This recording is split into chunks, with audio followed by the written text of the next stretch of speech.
On Christmas Eve, Margaret overheard her children whispering in the living room. She had just finished folding the last of the laundry and was on her way to place the stockings by the fireplace. The soft flicker of candlelight danced on the hallway walls, and the aroma of cinnamon and pine hung heavy in the air. But it was the sound, those hushed voices, giggles, and a faint rustling that made her stop just short of the corner. "Do you think she'll cry?" whispered Ellie, her 10-year-old daughter. "I don't know," replied Sam, only 7 but full of wonder. "I hope she smiles. I want her to smile again." Margaret's breath caught. She leaned in slightly, heart thudding. "But what if she finds out too early?" Ellie asked. "We have to make it perfect. It's got to be exactly at midnight, like magic." Margaret blinked back tears she hadn't expected. Their father, Jack, had been gone for 11 months now, taken by a hit-and-run on a snow-covered road as he drove home with a surprise cake for their anniversary. She hadn't smiled much since. The loss carved a hollow in her chest that no Christmas carol could fill. She tried, of course, baking cookies, playing Nat King Cole, stringing up lights, but grief was a quiet, stubborn guest that refused to leave. She crept back toward the kitchen, letting the children conspire in peace. Midnight would come. Margaret didn't know what they were planning, but she felt something she hadn't in a while, curiosity tinged with hope. Later that night, after the kids had gone to bed, with poorly concealed grins, Margaret busied herself wrapping the last few gifts. The living room glowed with the soft warmth of string lights in the crackling fireplace. A storm whispered at the windows, fine snow tumbling like sugar. As the clock neared midnight, she brewed a cup of chamomile tea and curled into the armchair beside the window. She watched the wind whirl the snowflakes and tried to imagine Jack sitting beside her, sipping his cocoa, humming a tune from the old Bing Crosby record he adored. She must have dozed off. A soft sound stirred her. Tiny footsteps padded across the room. Then a hush. A pause. "Now," Sam whispered. "Now," Ellie answered with authority. Margaret kept her eyes closed. Then she felt something warm on her lap. A piece of paper. No, several. Something carefully arranged. She opened her eyes. There, spread out before her, was a handmade booklet. The cover read, "The 12 Days of Dad." Crayon drawings, sparkles, and stickers danced around the letters. Her hands trembled. Each page was a memory. Day 1, that time Dad let us eat pancakes for dinner and told Mom he'd take the blame. Day 2, when he danced in the grocery store and embarrassed us but made the cashier laugh.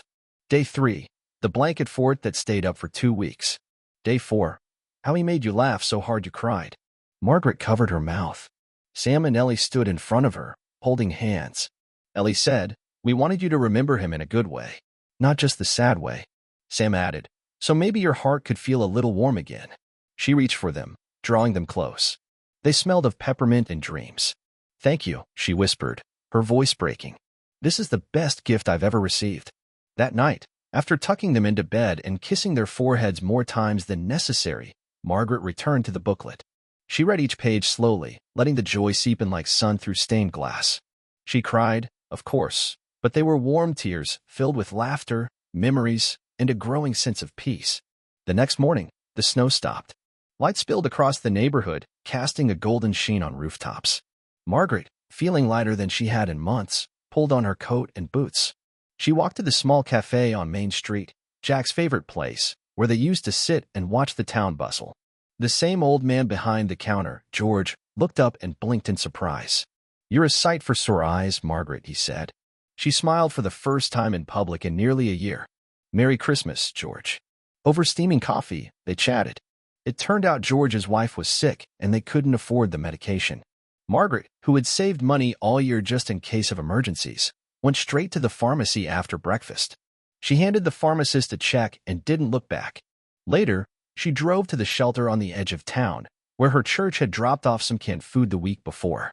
She stayed for hours, serving, laughing, listening. She met a woman named Tanya who had fled an abusive husband with her twin daughters. She met a retired teacher, Wallace, who taught math lessons to the kids every Tuesday. That day, something awakened in her, a purpose she hadn't expected. The next weeks bloomed with acts of kindness. She and her children made it a game, each day, do one small thing for someone else.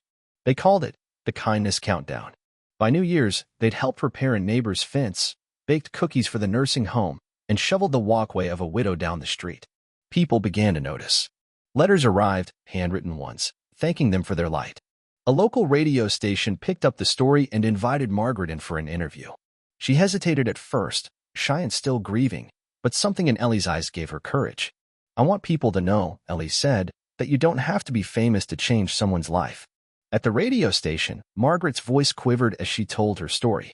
But when she spoke of Jack, and the booklet, and the little ways her children had healed her, the host grew quiet. "I think we all need to hear that love doesn't end," the host said softly. "It changes, but it doesn't disappear." After that, letters poured in from around the country, stories of kindness, grief, hope, resilience.